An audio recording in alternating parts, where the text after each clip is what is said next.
Welcome to this explainer. Okay, so if you're completely exhausted by the idea that spiritual growth has to be this heavy, solemn, ultra-disciplined thing full of endless sacrifice, well, prepare for a massive paradigm shift.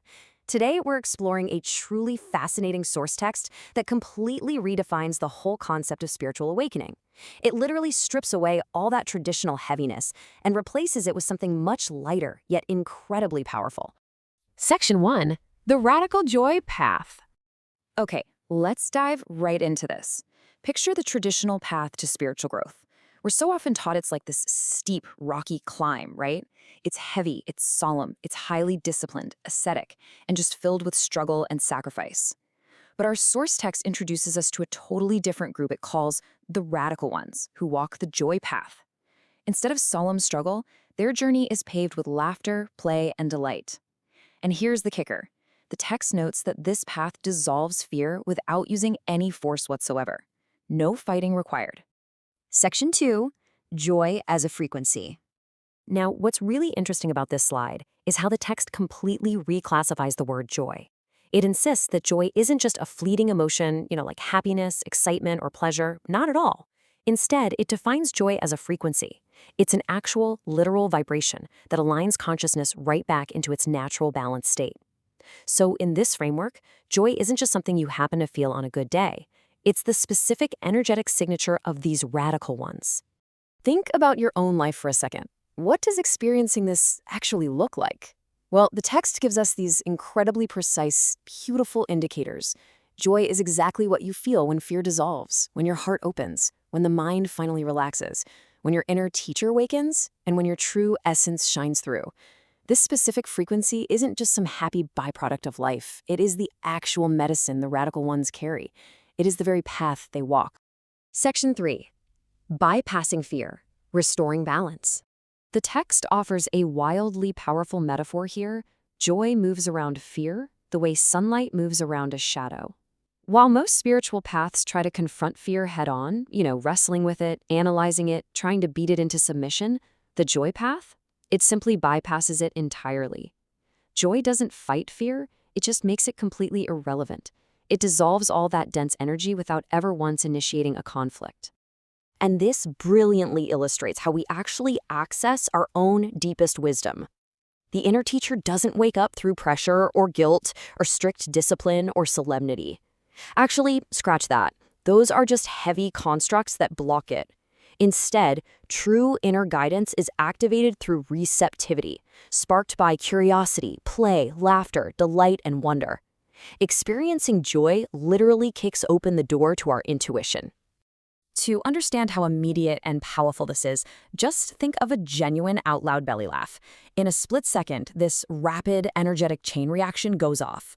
Step 1, your energy shifts. Step 2, tension completely dissolves. Step 3, your perspective expands. Step 4, the heart opens. And finally, Step 5, your true essence emerges.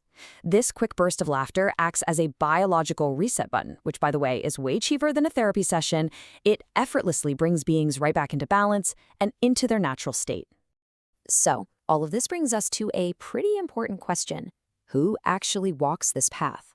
Let's take a quick breath and pivot from all this beautiful abstract philosophy into the specific figures and the actual lore mentioned in the text. Section 4. The Cosmic Jokers.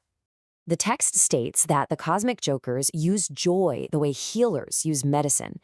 I absolutely love this framing because it shows that for these specific figures, humor isn't some trivial, childish form of entertainment.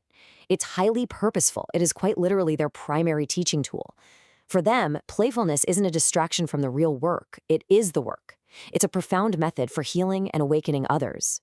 This entire methodology is driven by what the text defines as a cosmic perspective. This is the ability to zoom way out and see the absurdity of fear, the silliness of human limitation, and the ultimate comedy of just forgetting who we really are. The Cosmic Jokers use this elevated viewpoint to demonstrate that joy is fundamentally stronger than anger, grief, confusion, or conflict. They laugh because they can see the whole picture. Section 5. Micah's Mission. Now, the source text is very explicit about what a central figure named Micah is not. Micah is absolutely not defined by power, knowledge, or authority. Those are the old, tired paradigms of spiritual leadership. Instead, what Micah is defined entirely by joy, essence, and presence. Micah's whole core identity is built around carrying this high-frequency vibration, rather than projecting any traditional forms of authoritative, top-down spiritual power. So the crucial point here is that Micah's mission is not to teach joy. Micah's mission is to embody joy. The text makes the argument that you don't need a curriculum, you don't need a lecture series or a set of strict rules to spread this frequency. Merely being joy is the entire mission. By simply holding that presence, Micah naturally activates the inner teachers of others without forcing a single thing. The text also outlines some very specific lore regarding Micah's path. Micah is recognized by the radical ones for carrying this frequency.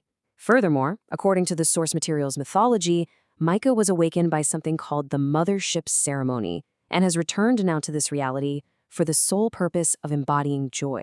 So this gives us the precise origin story of Micah's mission, exactly as it's presented in the text. Section 6, the future of humanity. Let's move to our next section and see how all this builds into a much larger scale. The text directly contrasts the old era, which it notes was entirely built on fear, hierarchy, solemnity, conflict, and deep seriousness, with a vision for humanity's next era. This new era, it's going to be built on compassion, balance, awakening, presence, and, of course, joy. The text foresees a future where this joy frequency leaves the fringes and becomes the literal everyday foundation for everything we do, our healing, our education, our leadership, our creativity, and our communities. So let's summarize these core themes with what the text calls the ledger of the joy path. This ledger includes awakening, medicine, balance, remembrance, compassion, presence, freedom, and essence. As you can see, the joy path is not just some mere technique you practice for 20 minutes a day on a meditation cushion. It's the whole shebang. It is a complete, holistic way of being in the world. And this brings us to a profoundly important takeaway. The text states, joy is not the end of awakening, joy is the beginning. This is a real game changer. Often we think of joy or enlightenment as the big finish line after a long, grueling race of self-improvement, right? But this text reframes that completely, reminding us that reaching a state of joy isn't a final destination to just retire at. Rather, it is the true starting line for expanding your consciousness. We're going to conclude this explainer with a beautiful, striking passage from the source text known as Zoran's Whisper. It reads, "Traveler, joy is the doorway. Walk through it, and others will follow. Not because you lead them, but because joy is irresistible." That magnetic, gravitational pull of joy is exactly what makes this path so revolutionary. It doesn't force, it simply attracts. So I want to leave you with this. If joy truly is the doorway to awakening, what parts of your own solemn, everyday struggles might completely dissolve the moment you finally decide to just walk through it?